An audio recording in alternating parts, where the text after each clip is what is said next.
kasih karunia Tuhan kita Yesus Kristus dan kasih Allah Bapa dan persekutuan dengan Roh Kudus menyertai saudara-saudara sekalian. Amin.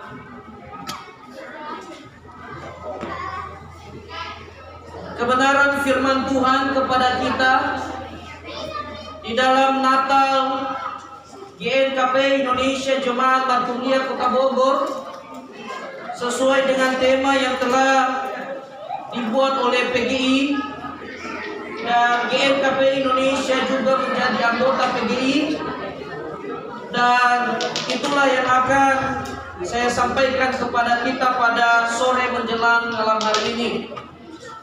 Diambil di dalam Injil Matius pasalnya yang kedua, ayatnya yang ke-12.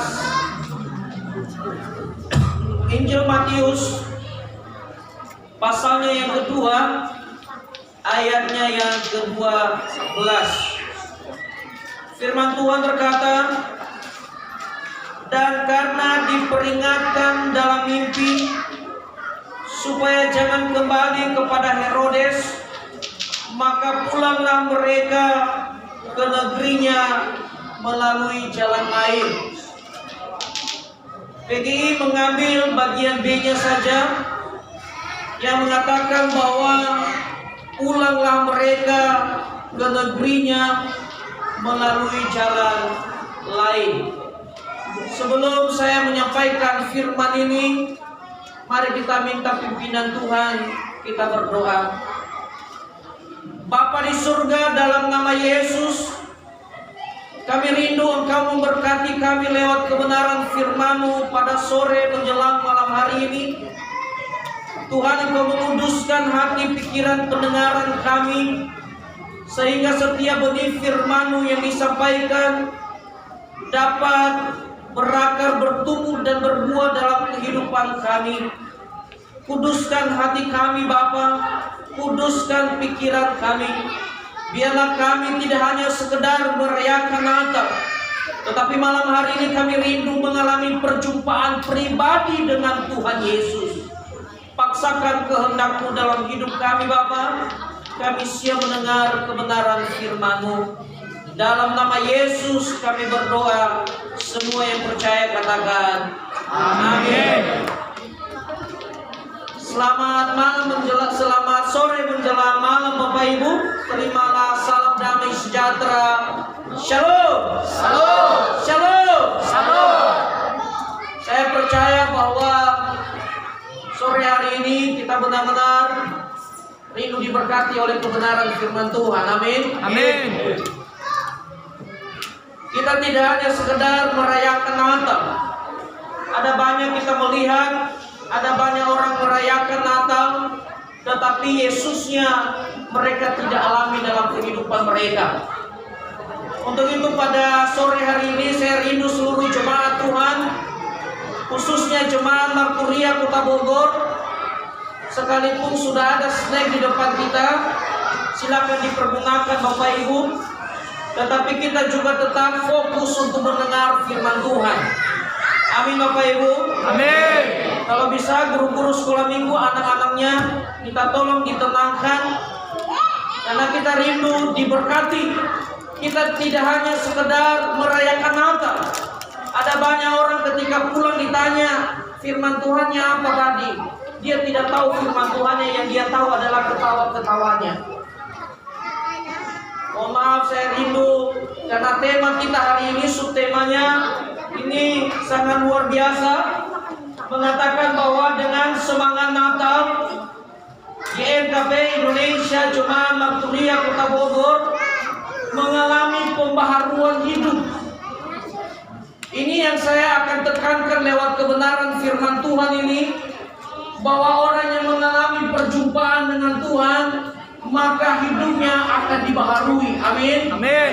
Katakan kiri kananmu, engkau akan dibaharui. Dan dikatakan di dalam Kristus dan mempersembahkan yang terbaik kepada Tuhan. Orang yang mengalami Natal, maka dia akan mempersembahkan yang terbaik kepada Tuhan. Sering kita mendengar bagaimana orang mempersembahkan ketika Yesus lahir, orang-orang Majus, mereka mempersembahkan emas, kemenyan, dan mur. Dan saya juga percaya bahwa jemaat Tuhan, kita yang hadir pada sore hari ini, kita rindu mempersembahkan yang terbaik kepada Tuhan. Amin. Mempersembahkan yang terbaik tidak hanya berbicara uang. Makanya hari ini saya akan tekankan kepada kita di hal-hal yang sederhana di dalam kehidupan kita sehari-hari, supaya kita diberkati oleh kebenaran firman Tuhan ini.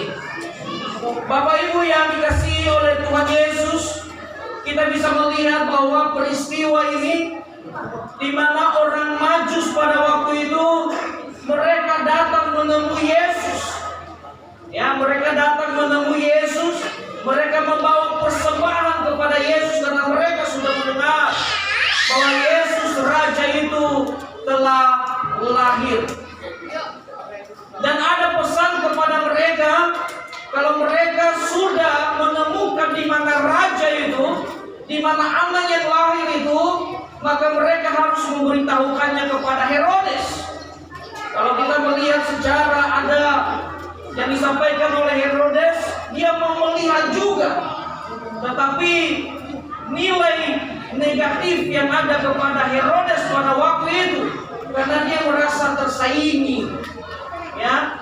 Sehingga timbullah ayat firman Tuhan ini yang mengatakan bahwa orang-orang itu setelah bertemu dengan Tuhan Yesus, mereka kembali dengan jalan yang lain, tidak di jalan yang sama. Namun saya akan mengarahkan firman Tuhan ini kepada kehidupan kerohanian kita sebagai orang percaya.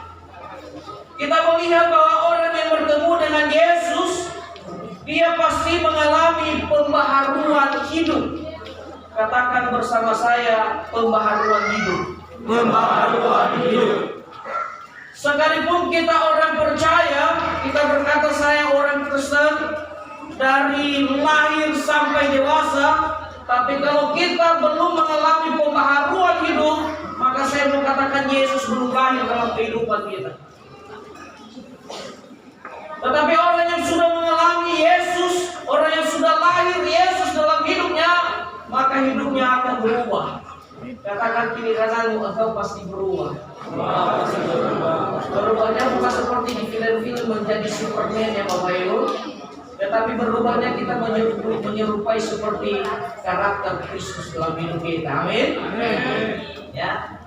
Kita bisa melihat di sini bahwa orang yang mengalami pembaharuan hidup itu, dia tidak lagi mengalami hidup dengan cara yang lama, tetapi dengan cara yang baru. Tadinya mereka berjalan di jalan yang pertama, tetapi ketika mereka mengalami perjumpaan dengan Yesus, maka hidup mereka diubahkan. Mereka merubah gaya hidup mereka. Makanya orang yang mengatakan dia merayakan Natal, hidupnya harus berubah. Amin. Jangan dari tahun ke tahun tetap saja sama. Makanya saya akan sampaikan, jelaskan kepada kita hari ini bahwa orang yang sudah mengalami perjumpaan dengan Yesus, orang yang Yesus sudah lahir dalam hidupnya, dia benar-benar mengalami perubahan hidup. Apa itu perubahan yang dialami oleh orang percaya? Dia memiliki sukacita dalam hidupnya. Katakan bersama saya, sukacita. Sukacita. Natal berbicara tentang sukacita. Artinya bahwa kalau Yesus tidak lahir Bapak Ibu, maka firman Tuhan katakan upah dosa ialah maut. Tetapi kita bersyukur Yesus lahir menebus saya dan saudara. Artinya kita memiliki kepastian keselamatan di dalam Kristus. Yang tadinya kalau Yesus tidak lahir, Yesus tidak mati di atas kayu salib, kita mengalami kematian. Tetapi karena begitu besar kasih Allah akan dunia ini, sehingga Dia memberikan namanya yang tunggal itu Yesus, supaya setiap orang yang percaya kepadanya tidak binasa melainkan beroleh hidup yang Saya percaya bahwa semua kita yang hadir di tempat ini sudah menerima Yesus, kita orang percaya. Namun pertanyaannya, adakah hidup kita berubah? Adakah kita memiliki karakter seperti karakter Kristus dalam hidup kita? Amin Bapak Ibu. Amin. Kita bisa melihat keadaan-keadaan yang terjadi saat ini. Kita tidak tahu kapan Tuhan Yesus datang menjemput setiap kita. Tetapi adakah kita pernah bertanya dalam diri kita, adakah perubahan yang terjadi dalam hidup kita ketika kita mengikuti Yesus? Yang dialami oleh orang Majus pada waktu itu ketika mereka bertemu dengan Yesus, mereka memiliki sukacita. Sukacita yang mereka dapatkan berasal dari Tuhan, bukan dari dunia. Makanya sekalipun banyak persoalan, banyak masalah dalam hidup ini, maka kita tidak perlu putus asa. Kenapa? Kita memiliki Yesus yang luar biasa dalam hidup ini. Amin. Karena firman Tuhan katakan, hidupku bukannya aku lagi, tetapi Kristus yang hidup di dalam aku. Makanya ada pujian mengatakan, hidupku bukannya aku lagi, tapi Yesus dalamku. Orang yang sudah memiliki Yesus dalam hidupnya, sekalipun mengalami persoalan, menghadapi tantangan, menghadapi masalah, maka dia bisa berkata, saya bisa mengalami kemenangan bersama dengan Tuhan Yesus. Amin. Kita bisa melihat kondisi-kondisi saat ini. Orang selalu berkata keadaan tidak semakin baik. Tapi saya mau katakan, orang yang bergantung sepenuhnya kepada Tuhan, Tuhan pasti pelihara hidup. Inilah yang dialami pembaharuan dalam hidup orang percaya. Ada sukacita, ada kebebasan dalam hidup mereka. Mereka mengalami kelepasan dalam hidup mereka. Yang tadinya mereka terikat dengan dosa. Makanya hati-hati Bapak Ibu kalau ada yang masih hidup di dalam dosa. Sesuai dengan tema kita hari ini, subtema kita hari ini, mari kita bertobat. Katakan kiri kanan bertobat. Ya. Itulah inti Natal sebenarnya Bapak Ibu. Selanjutnya kita akan melihat bahwa pembebasan yang dialami oleh orang yang berjumpa dengan Yesus, dia mengalami kebebasan dari keterikatan dari berhala, keterikatan dari kuasa kegelapan, bahkan belenggu dosa. Mungkin Bapak Ibu berkata bahwa saya tidak terikat dengan berhala, tetapi terkadang handphone kita ini menjadi berhala buat kita. Firman Tuhan lagi disampaikan, dia asik main di belakang, tapi tidak ada di tempat ini. Amin. Amin. Coba lihat kiri kanannya, ada yang masih main Tidak ada. Semua ditaruh HP. Ya. Saya melihat tidak ada di tempat ini, di luar sana ada yang seperti itu. Ini hal kecil Bapak Ibu, realita yang terjadi dalam gereja Tuhan. Katanya saya orang percaya, saya mau merayakan Natal. Tetapi pada dunia imannya apa apa yang dicari tak ulur. Padahal mulai kue. Ya. Saya akan khotbah 2 jam hari ini. Ya. Ini baru poin yang pertama Bapak Ibu. Ya, saya bagi 2 khotbah saya siang pada sore hari ini. Saya akan bicara tentang pembaharuan hidup dan mempersembahkan yang terbaik kepada Tuhan.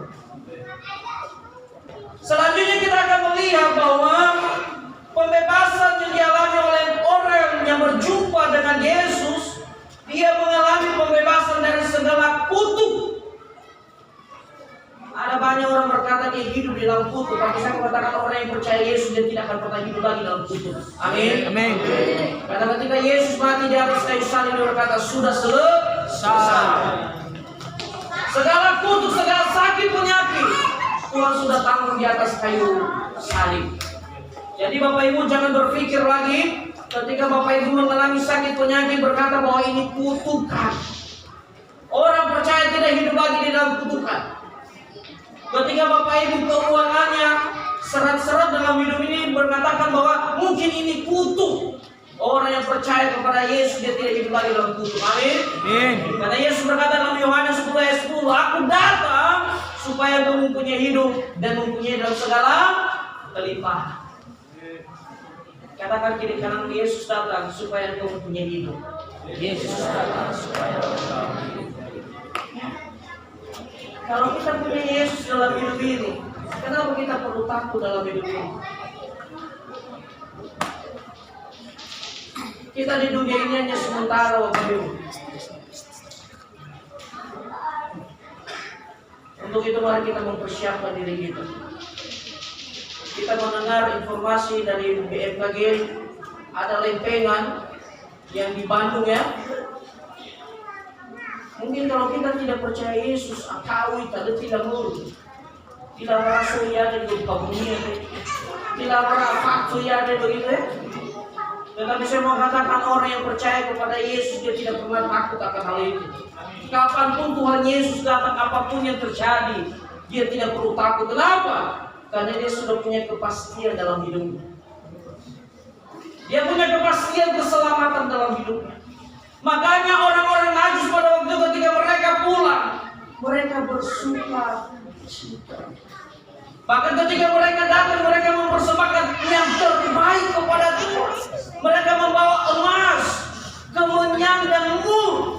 Nanti saya akan sampaikan ada satu kata yang sangat menarik di situ. Kata mempersembahkan di situ Kalau dalam bahasa Ibrani dia katakan minca. Kata minca itu berbicara tentang yang terbaik. Tetapi terkadang kita datang ke rumah Tuhan, kita tidak memberi yang terbaik kepada Tuhan. Sekali lagi bukan persoalan uang, tetapi terkadang kita beribadah tadi, terkadang kita tidak memberi yang terbaik kepada Tuhan. Badan kita ada di gereja, badan kita ada di tempat ibadah, tetapi hati dan pikiran kita tidak ada di tempat ibadah. Mungkin yang ada dalam pikiran kita, habis ini saya mau kemana ya? Apalagi sudah mulai libur. Ya, tapi saya percaya tidak ada di tempat itu. Amin di tempat ini, amin. Amin. Haleluya. Kita lihat bahwa pembebasan dari segala roh ketakutan. Orang yang mengalami perjumpaan pribadi dengan Yesus, maka dia tidak ada ketakutan dalam dirinya. Masih terjadi naik, mana tahu ya saya. Kalah sebelum berperang.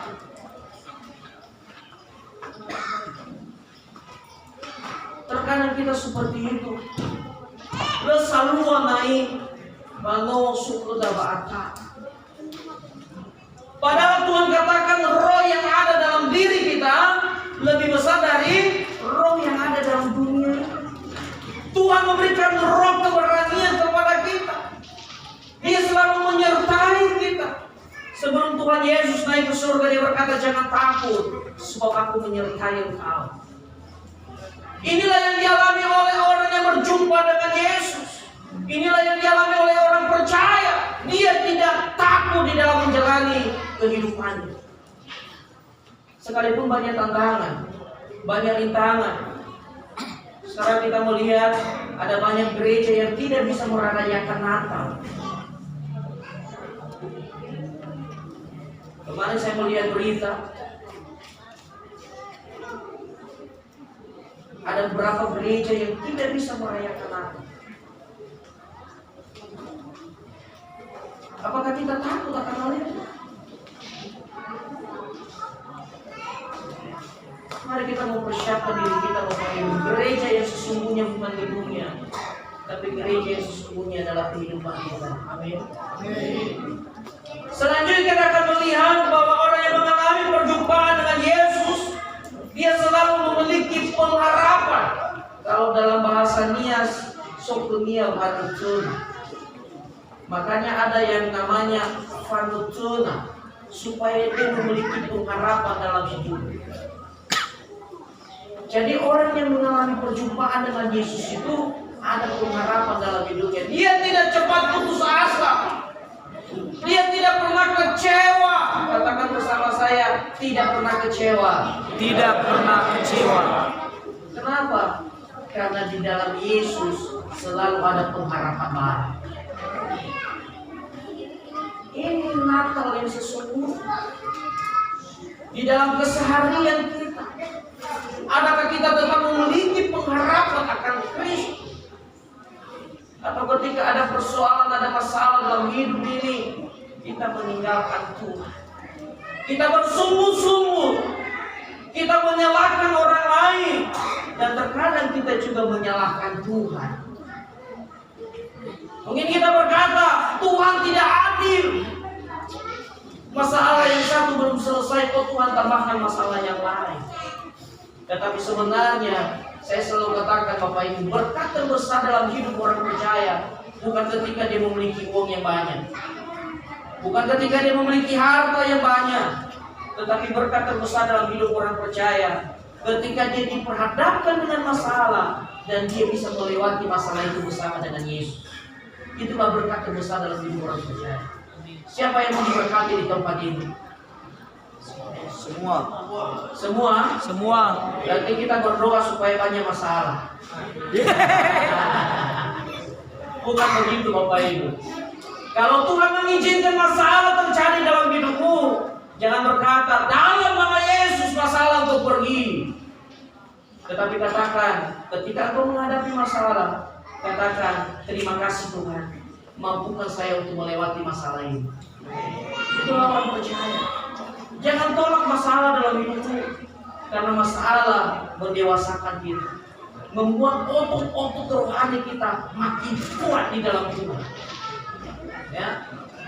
Selanjutnya akan melihat bahwa orang yang mengalami perjumpaan dengan Tuhan, dia mengalami janji dan kuasa Tuhan. Dia mengalami janji dan kuasa Tuhan. Kita orang percaya, kalau ditanya apa kabarnya, pasti berkata luar biasa. Kalau ditanya apanya yang luar biasa, yang luar biasa adalah ada Yesus di dalam hidup. Amin. Amin. Itu dia. Yang luar biasa itu adalah karena ada Yesus bersama dengan saya. Ketika Yesus bersama dengan saya, maka kita berkata, aku bisa melakukan perkara-perkara yang besar. Ya. Mari kita menjadi burung Raja Wali, Bapak Ibu. Ketika menghadapi badai, ketika menghadapi tantangan, apa yang dilakukan oleh burung Raja Wali? Apakah dia semakin turun? Tidak.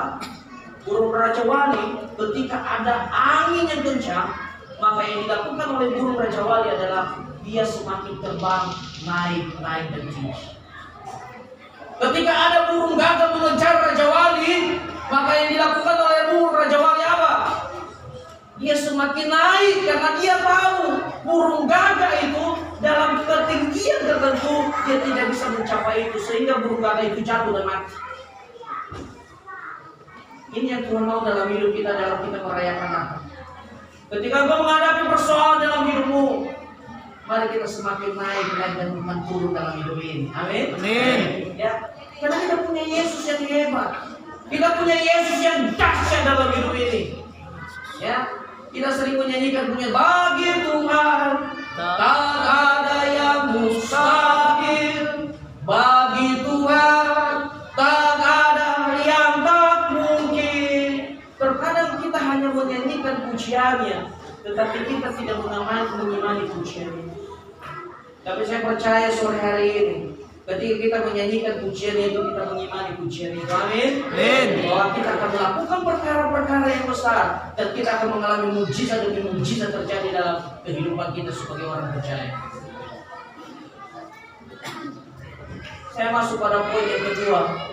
Orang yang mengalami perjumpaan dengan Tuhan, hidupnya akan mempersembahkan yang terbaik. Saya katakan tadi, saya melihat dalam bahasa aslinya, dalam bahasa Ibrani sangat dalam. Dia memakai kata minca. Katakan bersama saya, minca. Minca. Ya. Minca itu mempersembahkan yang terbaik. Makanya ketika orang Majus mereka melihat Yesus, mereka minca. Mereka memberi yang terbaik. Dikatakan emas, perak, dan mur. Itu yang mereka persembahkan.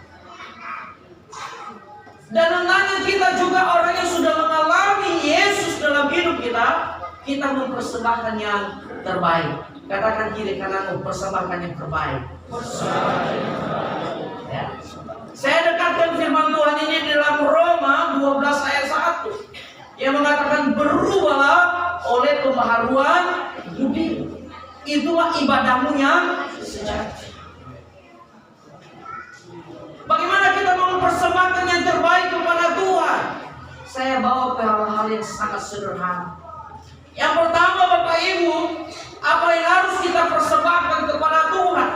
Kita harus mempersembahkan pikiran kita. Katakan bersama saya, pikiran. Pikiran. Bagaimana kita mempersembahkan pikiran kita? Ketika kita membangun pikiran yang positif dalam hidup ini. Kenapa sering terjadi masalah dalam hidup ini? Karena kita sering berpikir negatif akan hal itu dalam hidup ini.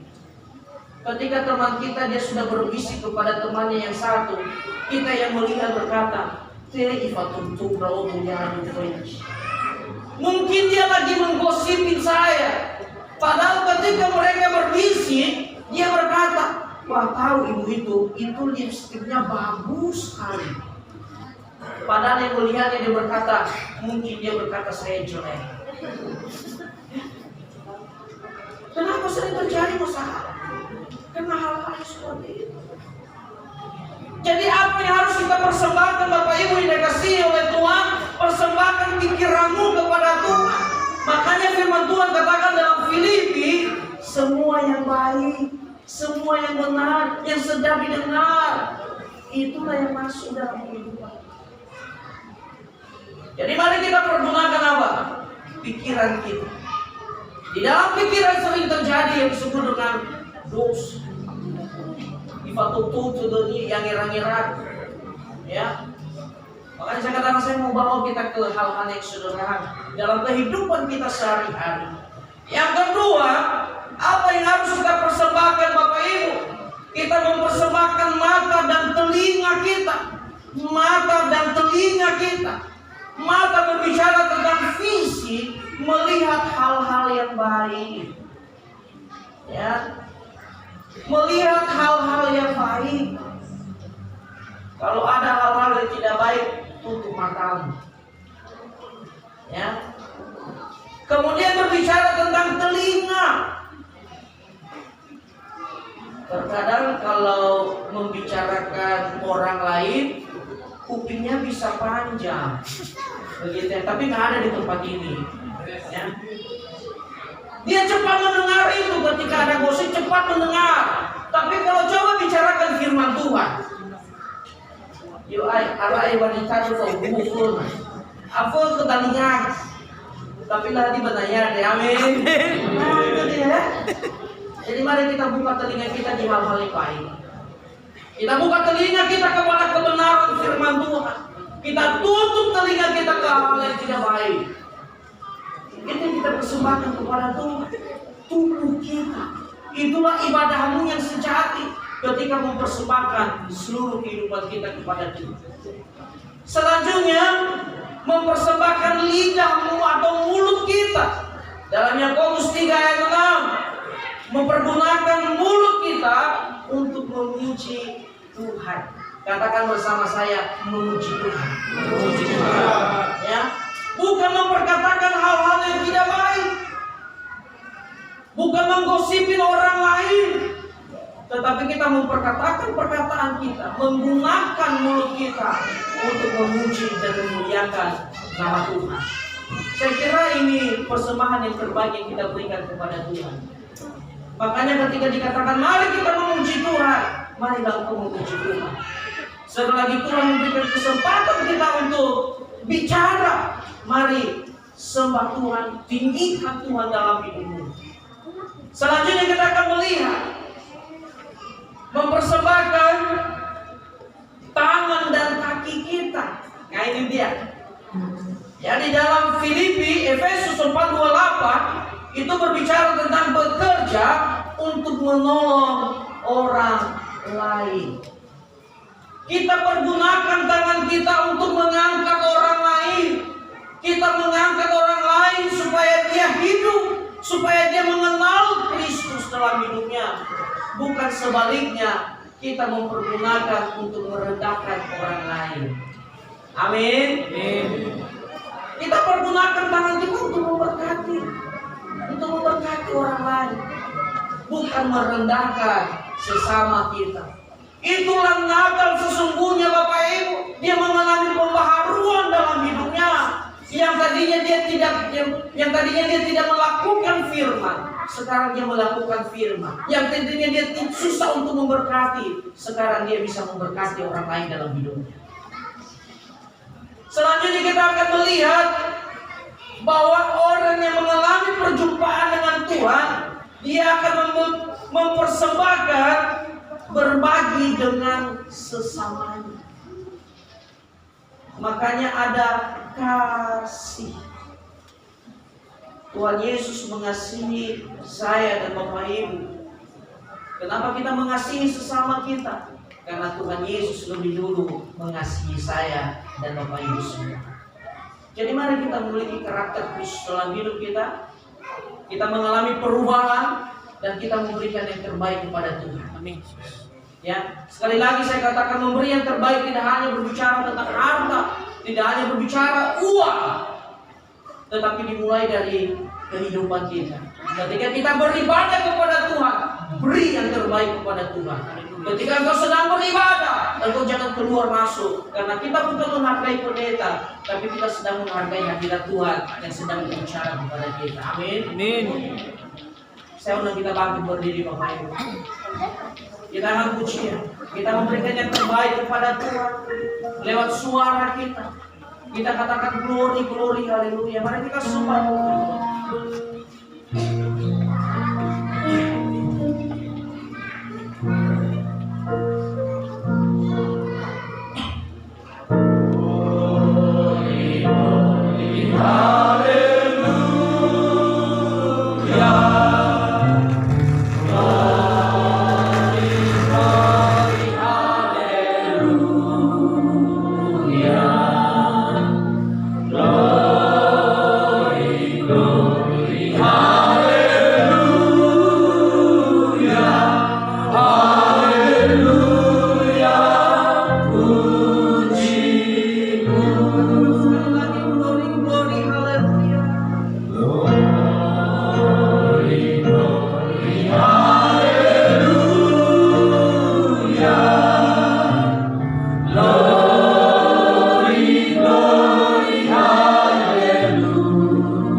Kami bersyukur Engkau telah berbicara bagi kami lewat kebenaran firman.